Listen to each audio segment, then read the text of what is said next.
Welcome to the MBD Podcast, the show where we dig into what's actually working or not when it comes to scaling businesses with the people who've been there. Today's guest has definitely been there. So why don't you go ahead, introduce yourself, tell everyone where you've been, where you're at, where you're going. Yeah, hi. I'm Charlene Kurth, currently Chief Operating Officer at Office Puzzle. It's a practice management software.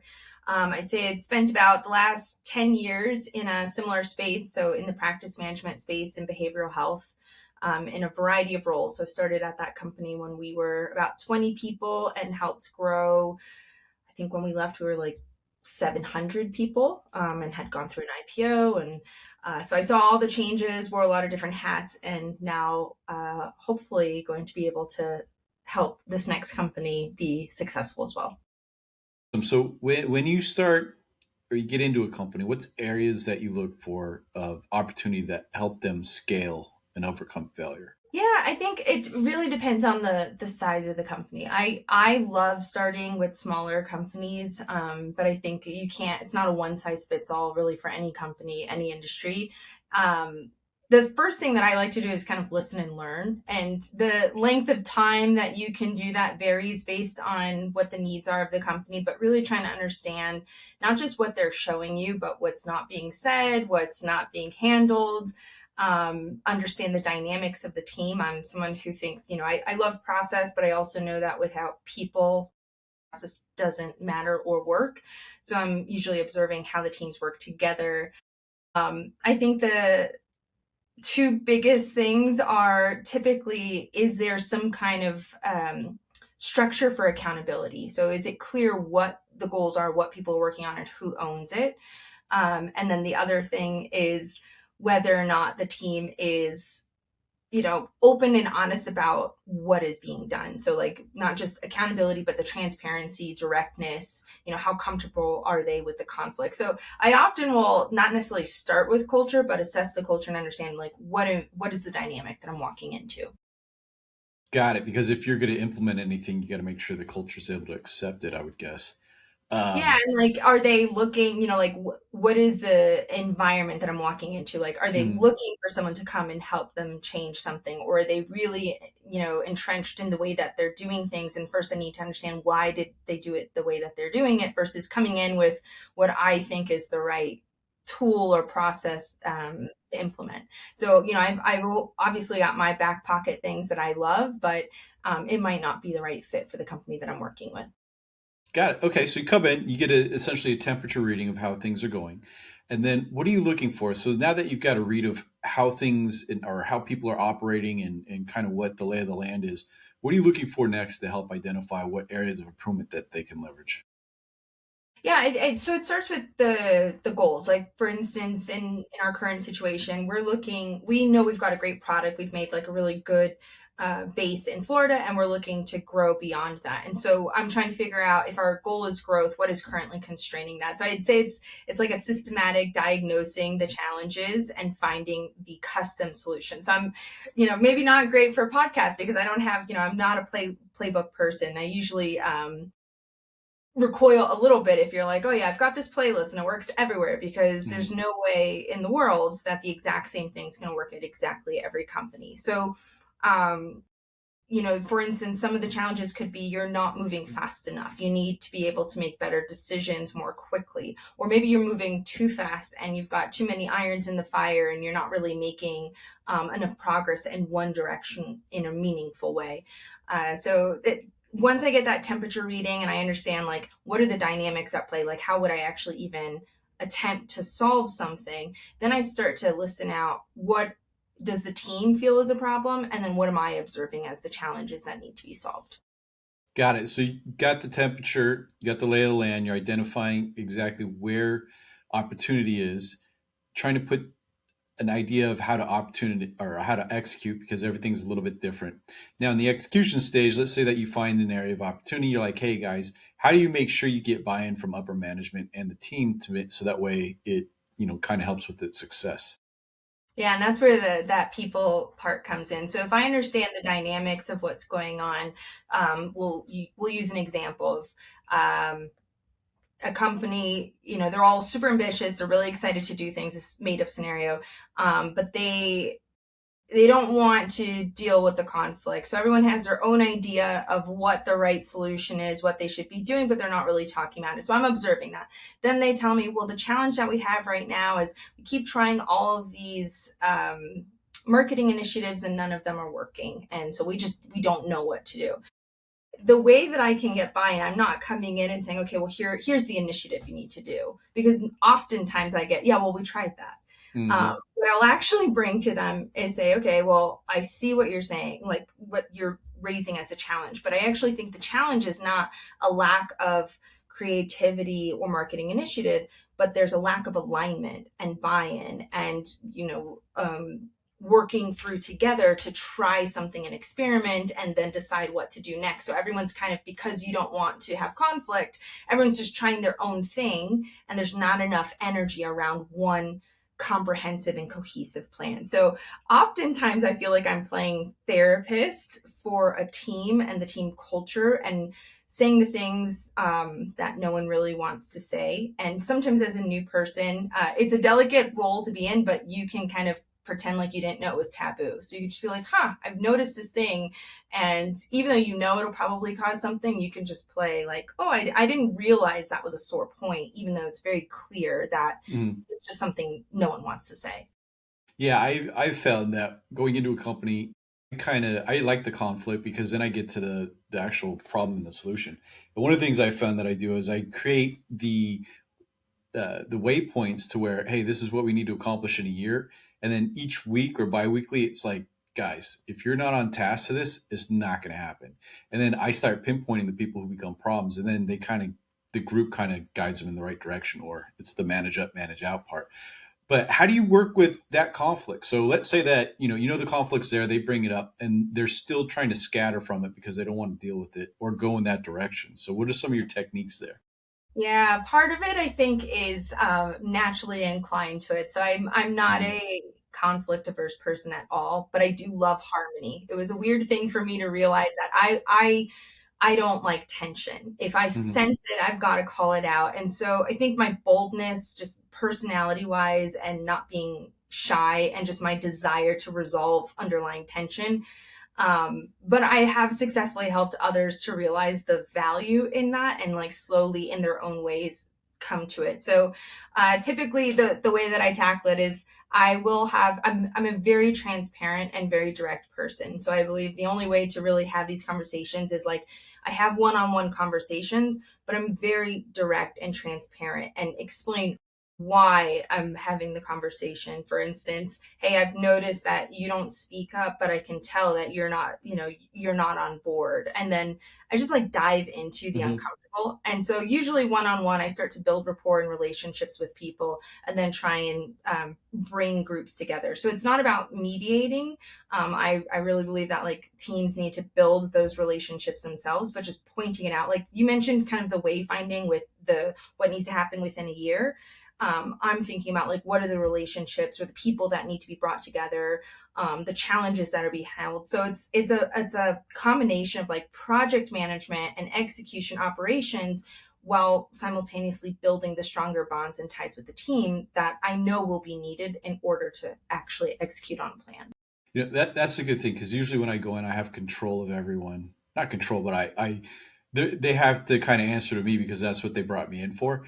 But I remember working in companies where, what are some of the techniques you found to be successful where you have to branch out over to another team because they're not, on the marketing side, it's like, hey, this is what we're doing. Um, we need to do this, and everyone needs to be on board. Otherwise, we don't get enough sales for us to survive. And then you got the dev team who are like, no, we don't want to do that. We want to work on this button, make it work like this. You're like, no, that's not important. We need marketing landing page. So like, how do you get buy-in on the other side of that?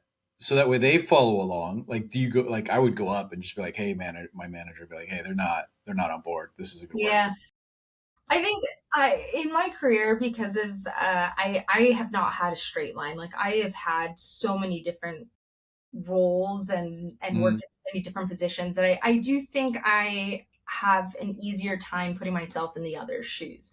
So I started at Office Puzzle, marketing reports up to me, and the first thing I said is like, well, I'd rather put more budget into product. That's like a Mhm. CTO's best friend. Like, what marketer goes in and Yep. says, "Well, here, have some of my budget because I'd rather the product be amazing, so I have an easier time selling it."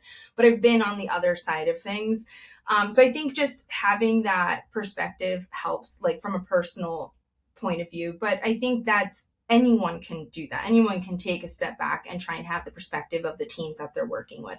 So often I'm thinking about the what's in it for me. Like we can't lose sight of that. So often thinking about a common conflict I've seen in teams is like support and engineering.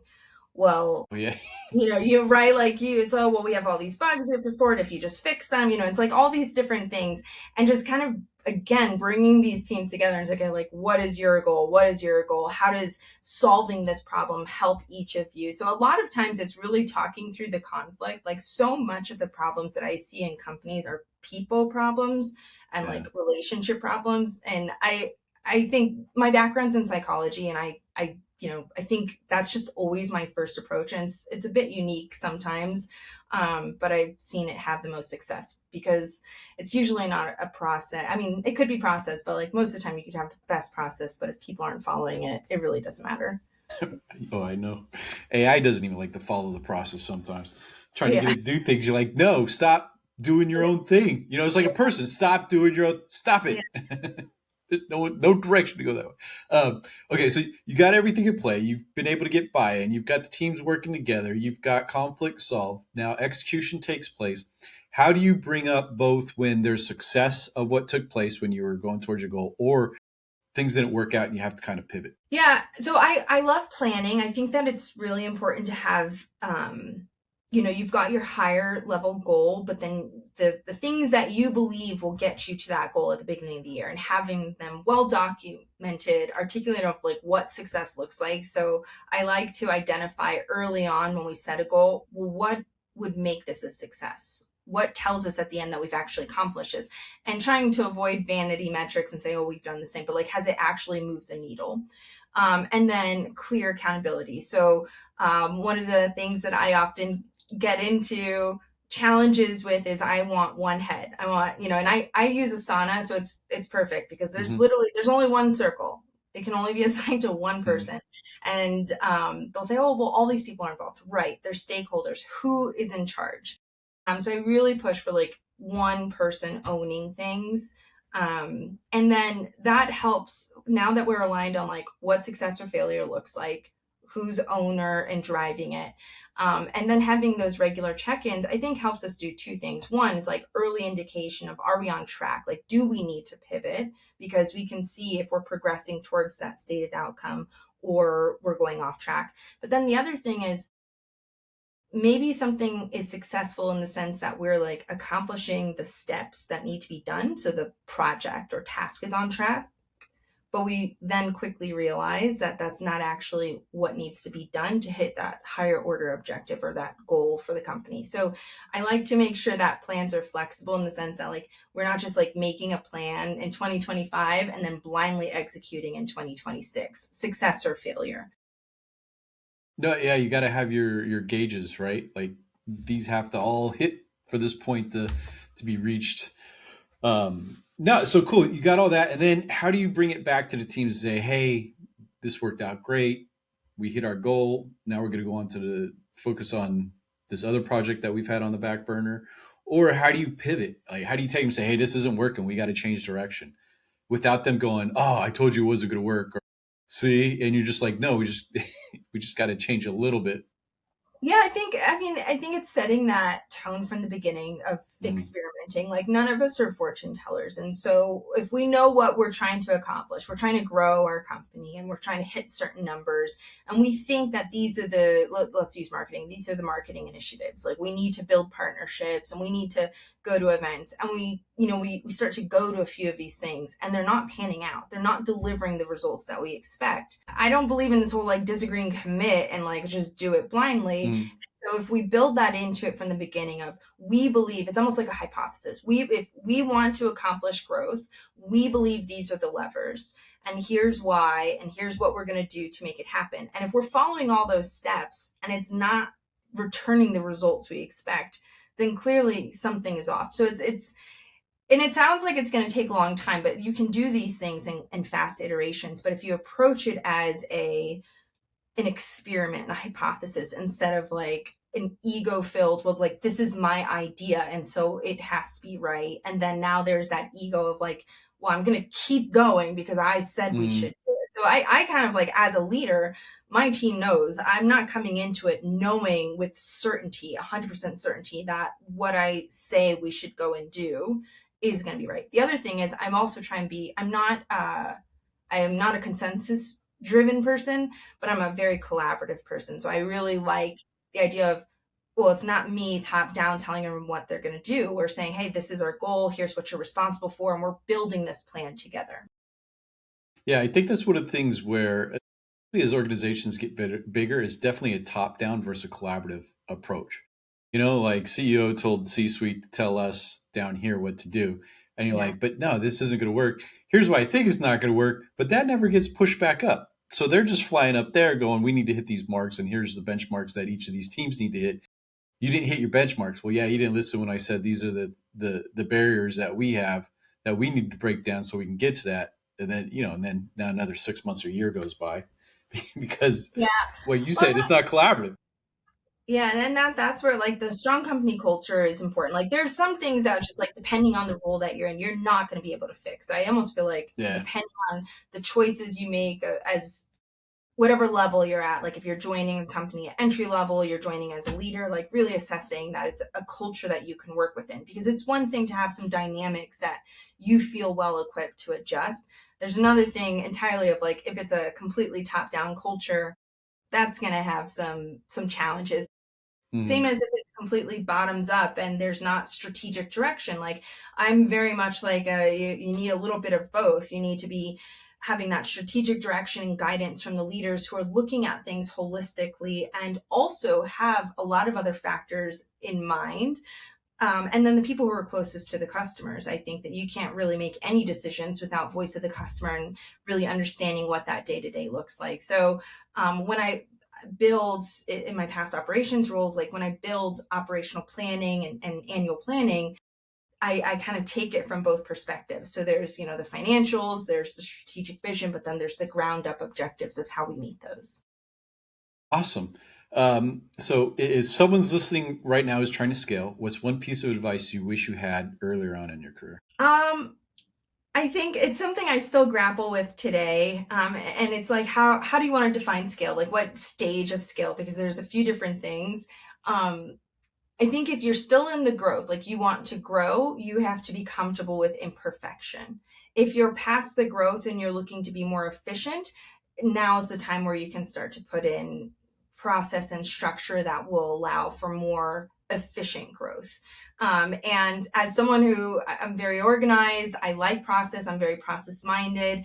My instinct, my initial instinct is always like, I can build a process for this so it never gets messy. And so I think what I've learned in my career, and might have done well to have learned a lot earlier, is that a little bit of messy is okay. That comes with growth and scale. And so not to build too much structure before you've actually got that growth component, and put the structure on top once you've learned enough and there's enough there to even organize in the first place. Yeah, I've seen people create crazy plans, Yeah. take forever to create this plan and then it didn't work a week into it and they just lost all that time. Um, and okay, so where can people connect with you or learn more about what you're doing? Well, I'm on LinkedIn and always happy to connect with people there. It's just LinkedIn/Charlene Kurth. Awesome. And thank you for taking the time. Of course.